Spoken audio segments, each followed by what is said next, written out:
que crea en Él no muera, mas tenga vida eterna. Hoy, día 9 de noviembre, celebramos también la dedicación de la Basílica de Letrán. Esta basílica es la catedral del Papa. De entre todas las iglesias de Occidente, esta es la primera en antigüedad y dignidad. Fue construida por el emperador Constantino hacia el año 320. La fiesta de esta dedicación ha de recordarnos que el ministerio del Papa, sucesor de Pedro, constituye para el pueblo el principio y el fundamento de la unidad. Y recordemos que el sueño y la oración de Jesús es que seamos uno, o sea, que seamos realmente una iglesia unida, en comunión, como Él y el Padre son uno. Por eso da tristeza que algunos, ya sean sacerdotes, obispos, laicos, hasta cardenales, no estén en la unidad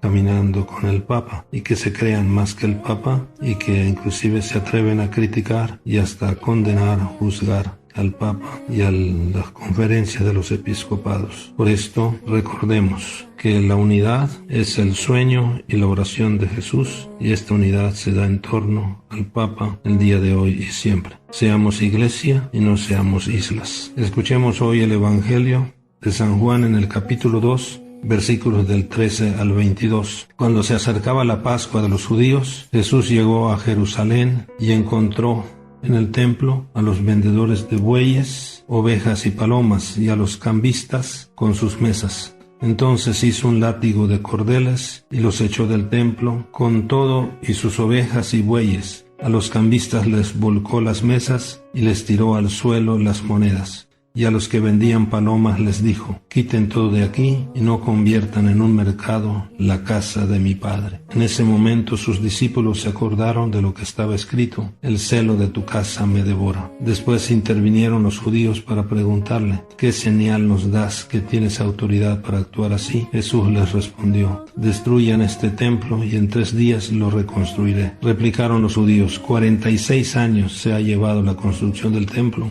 ¿y tú lo vas a levantar en 3 días? Pero él hablaba del templo de su cuerpo. Por eso, cuando resucitó Jesús de entre los muertos, se acordaron sus discípulos de que había dicho aquello y creyeron en la Escritura y en las palabras que Jesús había dicho. Palabra del Señor. Mis queridos hermanos, la gran verdad es que Jesús nos dice que Él es el nuevo templo de la alianza nueva. Es en Él, en Jesús, que se encuentra plenamente Dios con el hombre y el hombre con Dios. Es también en el templo del corazón, en el templo de la intimidad de la persona, que se realiza el encuentro con Dios. Nosotros somos el templo que Dios quiere. Es en el templo material, casa de Dios, casa de todos, que tenemos un espacio privilegiado para encontrarnos como comunidad con Dios. Por esto el templo hay que cuidarlo y no hay que convertirlo en un negocio. Por esto no convirtamos pues en mercado ni los templos materiales ni nuestro corazón. Vivamos unidos al Papa como templo de Dios que somos todos. Que nosotros respetemos nuestro templo y respetemos los templos, y unidos al Papa seamos el sueño y la oración de Jesús, la unidad,